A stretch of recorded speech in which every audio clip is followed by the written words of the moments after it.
Bien, cerramos esta primera ronda, damos inicio a la segunda ronda de esta conversación con la docente investigadora Marlene Martínez Leal. Marlene, la pregunta sería, ¿qué balance hace de las elecciones para gobernadores en nuestra República Mexicana? Bien, Laura, muchas gracias. Son 15 gobernaturas las que se estuvieron disputando en este 6 de julio. Cabe decir que solamente 11 las ganó el partido que estamos viendo que está teniendo la mayoría todavía dentro de la Cámara de Diputados. Pero queda ahí pendiente. La recomposición nuevamente no solamente es en la Cámara, sino también a nivel federal. Es cierto que estados como por ejemplo Nuevo León nos están dando cuenta de ejercicios donde la gente está empezando a votar con un voto razonado, como decía uno de los colegas. Ya no es la misma tradición de la compra y venta de votos a nivel federal. Sin embargo, queda ahí una gran interrogante que tenemos que ver. Ese 52% realmente, ¿a qué parte de la población corresponde de la que votó y de la que decidió? Tanto a nivel federal como a nivel diputaciones. ¿Quiénes eran los que estaban realmente votando? ¿O cuál fue el motivo de su voto? ¿Sí? Las otras dos gubernaturas estaban a cargo de una coalición. En el caso, por ejemplo, del PAN con el PRD, que se dieron en Querétaro, por ejemplo. Querétaro, por naturaleza, ha sido un partido que no ha sido dominado más que por el PAN. Sin embargo, en esta ocasión, vale decir que tuvo que tener un acompañante. Es decir, buscó aliados. La estrategia queda, creo que clara. Para poder llegar a figurar, tiene uno que aliarse. Esa es una cosa muy, muy contundente. Por el otro lado, vemos a partidos pequeños que habían estado ahí latentes, como el Partido Verde y el Partido del Trabajo, que se quedaron con San Luis, por ejemplo. ¿Qué significa? Otra alianza, más reciente, pero de igual magnitud. ¿Qué significa? Solo los pequeños se tienen que unir para poder hacer fuerte a alguien. Vaya, me llegó la idea de las corporaciones empresariales. Para poder sobresalir en un mercado globalizado, es necesario unirse. ¿Por qué no salir con propio capital, como lo está haciendo Morena? ¿Cuál es el beneficio de tener un partido como él? ¿El populismo? ¿La demagogia? ¿Cuál sería de los mejores trucos para poder tener estas 11 gubernaturas? Tiempo. ¿Es cuánto? Gracias a la profesora Marlene Martínez Leal, ella es especialista en política y gestión social. Pasamos con el doctor en Derecho Arturo García Jiménez. Doctor, con usted. Gracias, muchísimas gracias, don Jorge Santa Cruz, doctora Laura Flores. Definitivamente las tendencias locales, electorales, definitivamente dan un marcado razonamiento en la emisión del voto, pero no debemos soslayar, no debemos olvidar que efectivamente los partidos políticos a partir de 2018 cambiaron sus paradigmas y cambiaron esa mayoría que durante muchos años estuvieron viviendo de ese voto de los ciudadanos.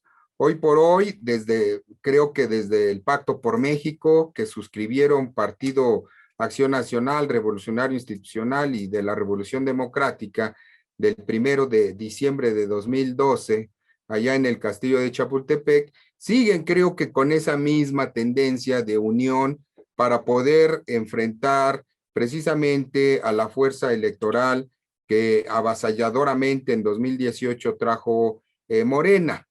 Hoy por hoy el voto de los ciudadanos como se ha advertido, no fue un voto ciego, no fue un voto en donde se haya otorgado de manera en un cheque en blanco en favor del partido político mayoritario, sino que lo ha estado acotando la propia ciudadanía e inclusive advertimos nosotros cómo las tendencias en las gubernaturas, precisamente 8 gubernaturas cambiaron de partido político al que inicialmente lo estaba gobernando. ¿Esto qué implica? Esto implica que el ciudadano ya no otorga el voto de manera ciega, castiga a quienes no cumplen, a quienes han tenido fallas o a quienes en definitiva los han engañado durante el desarrollo precisamente del ejercicio del poder político. Y hoy lo vamos a ver y todavía lo refrendamos más, precisamente porque varios de los estados, aun cuando no tenemos conteos definitivos, las tendencias marcadas van precisamente estableciendo una tendencia de cambio de partido al que anteriormente gobernaba.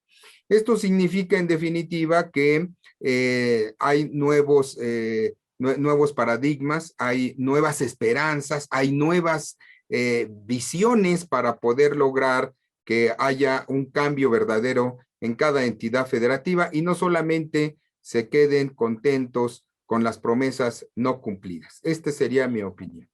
Pasemos, por favor, a escuchar al maestro, al doctor Rubén Sánchez Orozco. Gracias, Lolita.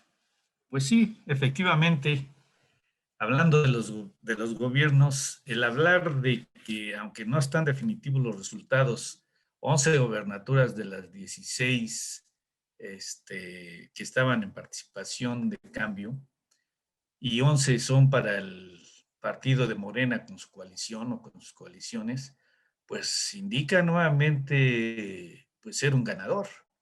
Significa el 75% de los estados volvió a ganar Morena. Y eso hace, otra vez repercusión en lo que dije, no es suficiente. No es suficiente para que haya un dominio de un partido, incluso de un partido nuevo, ¿no? Un partido que comparado con los otros partidos de oposición, de los 3 anteriores, pues ya tienen mucho más tiempo, ¿no? A lo que voy es lo siguiente, el descontento o razonado, o como le queríamos llamar al voto, sigue siendo favorecido para esta nueva administración.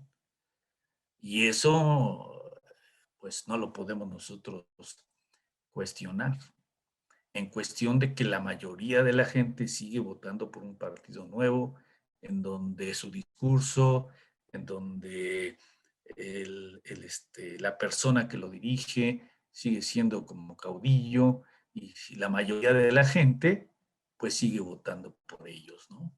Entonces, a pesar de que ha habido un cambio, sigue siendo un partido dominante y sigue siendo un partido que la mayoría de nosotros percibimos como que no va a ser conveniente para un país como México en cuestión de lo que hemos comentado, en cuestión de que quiere hacerse la voluntad, quiera o no quiera, de este personaje por medio de su partido y por medio de un poder legislativo y cooptando un poder judicial, y para que minimice las autonomías de ciertas instituciones, para poder él seguir haciendo su transformación desde el punto de vista como lo vea.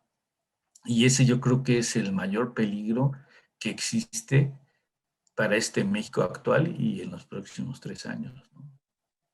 Ese sería mi punto de vista. Gracias al doctor Rubén Sánchez Orozco. Vamos con el abogado postulante, abogado penalista, maestro en justicia federal por el Instituto Nacional de Ciencias Penales, Víctor Manuel Ornelas Carsolio. Víctor. Gracias, Jorge. Mira, yo tengo una lectura un poco diferente. Es imposible negar la fuerza del partido en el gobierno. Evidentemente, si me llevo 11 gubernaturas de las 15 que estaban en juego, bueno, pues gané. Es claro esto. Sin embargo, me parece que los márgenes con los que gana pudieran significar ciertos equilibrios, hablando de los congresos locales, de los ayuntamientos, es decir, de aquellos elementos que son necesarios e indispensables en el ejercicio de gobierno, Jorge. Si nos damos cuenta, varias de estas gubernaturas que pensaban que iban a ganar con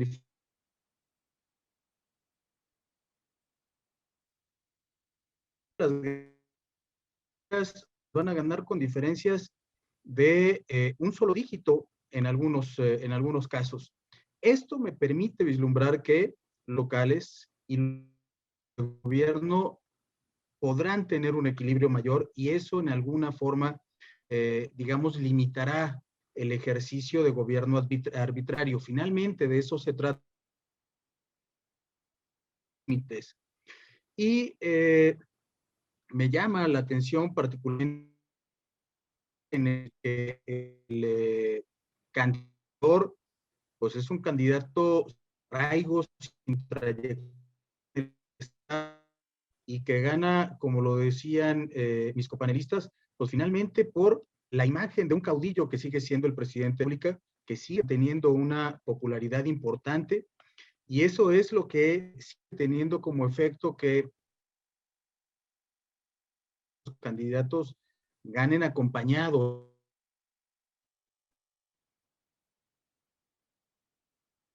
Ejercicio de gobierno, si no más complicado, por lo menos sí un poquito más contenido, que es el ideal. Y por otra parte, bueno, también señalar que es difícil de manejar y de explicar, sobre todo sin caer Tiempo.